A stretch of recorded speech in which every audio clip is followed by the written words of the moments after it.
Hi பசங்களா, நிறைய பேருக்கு இருக்கிற காமனான டவுட் என்ன அப்படின்னா, நம்ம ரீநீட்டோட கொஸ்டின் பேப்பர் எப்படி இருக்க போகுது சரிங்களா? ஸோ இதுக்கு முன்னாடி ரீநீட் நடந்தப்பெல்லாம் பேப்பர் எப்படி இருந்துச்சு இதை வச்சு நிறைய பேர் உங்கள்ட்ட ஆல்ரெடி பேசியிருப்பாங்க. பட் நான் சொல்லக்கூடிய ஒரு சில விஷயங்களை கவனமா கேளுங்க சரியா? பேப்பர் டஃப்பா வந்தா என்ன பண்றது, ஈஸியா வந்தா என்ன பண்றது, எல்லாமே நான் உனக்கு சொல்ல போறேன். ஸோ பயம் இல்லாம கேளுங்க சரியா? இதுக்கு முன்னாடி ரீநீட் நடந்திருக்கா அப்படின்னா நடந்திருக்கு சரிங்களா? 2015 பார்த்தீங்கன்னா சிபிஎஸ்சி வந்து நீட் எக்ஸாம் கண்டக்ட் பண்றப்ப பெரிய அளவுல சரியா சிபிஎஸ்சி கண்டக்ட் பண்ணாங்க 2015. அப்போதைக்கு பார்த்தீங்கன்னா கொஸ்டின் பேப்பர் லீக் ஆயிடுச்சுன்னு சொல்லிட்டு 2015 ரீநீட்னு ஒன்று கண்டக்ட் பண்ணாங்க.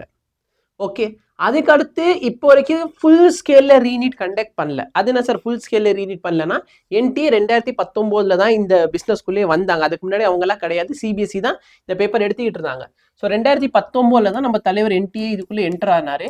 2019 ஒடிசால தனியா ஒரு ரீநீட் கண்டக்ட் பண்ணாங்க. அது ஒடிசா மக்களுக்காக மட்டுமே நடந்துச்சு சரிங்களா? ஒடிசால வந்து இந்த சைக்ளோன் வந்துச்சு. 20 வந்து லாக்டவுன்னால 2 ஃபேஸ்ல நீட் கண்டக்ட் பண்ணாங்க. ஒரு சில பேர் ஃபேஸ் 1, இன்னொரு சில பேருக்கு ஃபேஸ் 2. 2021 எந்த விதமான ரீநீட் கண்டக்ட் பண்ணல. 2022 வந்து ரீநீட் நடந்துச்சு. ஒரு சில சென்டர்ஸ்ல வந்து ஒரு சில ப்ராப்ளம் நடந்ததுனால அந்த பசங்களுக்கு மட்டும், மெயினா ஃபீமேல் கேண்டிடேட்ஸ்க்கு மட்டும் 2022 ரீநீட் நடந்திருக்குது. 2023 மணிப்பூருக்கு மட்டும் தனியா ரீநீட் எக்ஸாம் நடந்துச்சு. 2024 இதில் மொத்தம் 3 எக்ஸாம் நடந்துச்சு. என்ன அப்படின்னா, usually all over India QRST அப்படின்னு சொல்லி ஒரு கொஸ்டின் பேப்பர் கொடுத்தாங்க. ஒரு சில சென்டர்ல மட்டும் 2024 MNOP அப்படின்னு சொல்லி ஒரு கொஸ்டின் பேப்பர் கொடுத்துட்டாங்க. இதோட ஆக்சுவல் எண்ணிக்கை பார்த்தீங்க அப்படின்னா 2500 தாண்டி போகும். ஆனால் கேஸ் போட்ட ஸ்டூடெண்ட்ஸோட எண்ணிக்கை வந்து 1563. இந்த பசங்களுக்கு மட்டும் என்ன பண்ணாங்கன்னா ஜட்ஜர்ல இது நடந்துச்சு.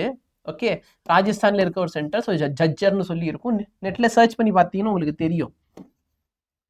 ஓகே, அந்த சென்டர்ல மட்டும் இந்த பசங்களுக்கு எக்ஸாம்ல என்ன பண்ணாங்கன்னா இஷ்டத்துக்கு மார்க் கொடுத்தாங்க. பசங்களோட மார்க் வந்து 719 எல்லாம் வந்துச்சு, போனஸ் மார்க் எல்லாம் கொடுத்தோம் அப்படின்னு சொல்லிட்டு. அப்போ ஹைகோர்ட் வந்து, சுப்ரீம் கோர்ட் வந்து நீங்க ரீநீட் கண்டக்ட் பண்ணி ஆகணும் அப்படின்னு சொல்றதுக்கு முன்னாடி இவங்களே சார் நாங்க அந்த பசங்களுக்கு ரீநீட்டை கண்டக்ட் பண்ணிடுறோம் அப்படின்னு சொல்லி 1563 பேருக்கு மட்டும் ரீநீட் கண்டக்ட் பண்ணாங்க 2024. ஓகே, ஸோ இந்த பசங்களுக்கு ரீநீட் நடந்திருக்குது. 2025 வந்து பேப்பர் பயங்கர டிஃபிகல்ட்டு. ஸோ ரீநீட் பற்றி பேச்சே வரல. இப்போ 2026 ஃபர்ஸ்ட் டைம் இந்த ஹிஸ்ட்ரி 22 லட்சம் பேர் ரீநீட் எழுத போகிறாங்க. ஓகே, என்டிஏ வந்து ஒரு 7 வருஷம் தான்டா இருக்கும்.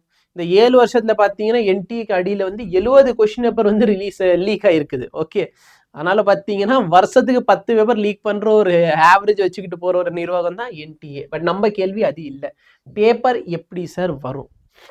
நிறைய பேர் சொல்லி கேள்விப்பட்டிருப்பீங்க, எப்பெல்லாம் ரீநீட் நடந்துச்சோ இல்லை 2வது ஃபேஸ் நடந்துச்சோ அந்த பேப்பரோட டிஃபிகல்ட்டி லெவல் கொஞ்சம் ஹையாக தான் இருக்கும்.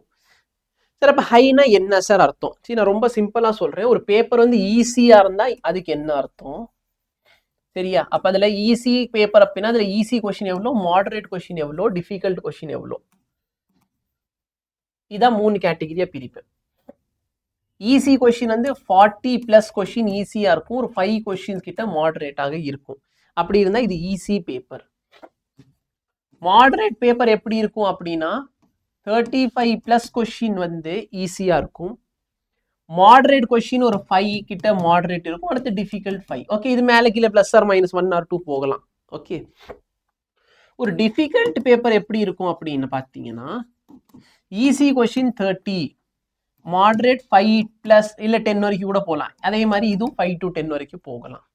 புரிஞ்சா? இதில் இது 5னா அது 10, அது 5னா இது 10. அப்போ இதான் சார் டிஃபிகல்ட் பேப்பர். இது வரைக்கும் இருக்கிறதுல ஈஸியான ஒரு பேப்பர்னா 2024 பேப்பர் தான் இருக்கிறதுல ஈஸியான பேப்பர் என்று கருதப்படுகிறது.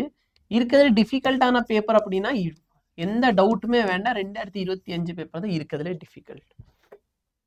சார் அப்போ இந்த வருஷம் எடுக்க போகிற பேப்பர் ஈஸியாக இருக்குமா இல்லை டிஃபிகல்ட்டாக இருக்குமா? சரி, நல்லா பாருங்க, நம்மளோட 2026 வந்த பேப்பர் வந்து ஈஸி டு மாடரேட். 2026 வந்த பேப்பர் எப்படி இருந்துச்சு? Easy to moderate. ஒரு சில சப்ஜெக்ட்ல பார்த்தீங்கன்னா டிஃபிகல்ட், இப்போ ஃபிசிக்ஸை பொறுத்தவரை டிஃபிகல்ட் கொஸ்டினே கிடையாது. கரெக்டாக அப்படி தான் ஒரு பேப்பர் எடுத்து வச்சிருந்தாங்க. ஸோ ஃபிசிக்ஸை பொறுத்தவரை டிஃபிகல்ட் கொஸ்டினே இல்லை, ஈஸி கொஸ்டின், மாடரேட் கொஸ்டின் இருந்துச்சு. பட் ஒரு சில கொஸ்டின் பார்த்தீங்கன்னா லென்தி கால்குலேஷன்ல இருந்துச்சு. அப்போ டிஃபிகல்ட்டாக மாற்றணும்னா மேபி அவங்க என்ன பண்ணலாம், ஈஸி டு மாடரேட் கொஸ்டினை மாடரேட் லெவல் ஆஃப் கொஸ்டினாக மாற்றலாம், இல்லைன்னா டிஃபிகல்ட் லெவல் ஆஃப் கொஸ்டினாக மாற்றலாம். சார் 2025 அளவுக்கு போகுமா? இல்லை. ஏன்னா என்டிஏ வந்து இப்போதைக்கு எல்லார்கிட்ட நல்ல பேர் வாங்கணும்னு ஆசைப்படுறான். ஏன்னா சுற்றி எல்லாருமே அவங்கள வந்து அப்படி அமுக்கிக்கிட்டு இருக்காங்க. ஓகே, அப்போ அவங்க நல்லவங்க பேர் வாங்கணும். அதுக்காக அவன் ரொம்ப டிஃபிகல்ட்டான ஒரு பேப்பரை செட் பண்ணானாலும் பிரச்சனை தான். சார் இப்படி டிஃபிகல்ட்டான பேப்பர் வந்தால் என்ன சார் நான் பண்ணுறது? ஒன்றும் பயப்படாதடா. ஒரு டிஃபிகல்ட் பேப்பரில் கூட பாரு 30 கொஷின் ஈஸியும் ஒரு 7லேருந்து 8 கொஷின். சரியா? நம்ம 8 கொஷின் வந்து டிஃபிகல்ட், இல்லை 5ன்னு கூட வச்சுக்கோ. சரியா? 10 கொஷின் டிஃபிகல்ட் சார், 5 கொஷின் வந்து ஈஸி. அப்போ 35 கொஷின்டா. பிசிக்ஸை பொறுத்தவரை 35 கொஷின் எழுதுனா உனக்கு மார்க் என்ன சார்? 140. கரெக்டா இல்லையா? 140. இதே மாதிரி எல்லா சப்ஜெக்ட்லையும் வச்சுக்கோ. எல்லா சப்ஜெக்ட்லையுமே இப்படி டிஃபிகல்ட் லெவல் ஆஃப் கொஷின் வந்துருச்சு சார். எல்லா சப்ஜெக்ட்லையுமே நான் 35 கொஷின் தான் அட்டென்ட் பண்ண முடியுதுன்னா இதை 4ஆல மல்டிப்ளை பண்ணிப்போம். 560 மார்க் வருமா சார்? 560க்குலாம் சீட்டு கிடைக்குமா? Get in to reality. 2024 ஈஸியான பேப்பர் ரவுண்ட் 1ல இங்க பாரு, இதான் சார் மார்க். இந்த மார்க்குக்கு சீட்டு கிடைச்சிருக்குது. ரவுண்ட் இதே வந்து 2025 பேப்பர் ரொம்ப டிஃபிகல்ட்டா இருந்துச்சு. டிஃபிகல்ட்டான பேப்பர்ல இந்த மார்க்குக்கு சீட்டு கிடைச்சிருக்கு. புரிஞ்சா? ரவுண்ட் 1ஓட கம்பேரிசன். ஓகே, ஸோ மார்க்ல என்னதான் வேரியேஷன் வந்து ரேங்க் பார், ஆல்மோஸ்ட் சேம் ரேங்க் கிட்ட வருதா?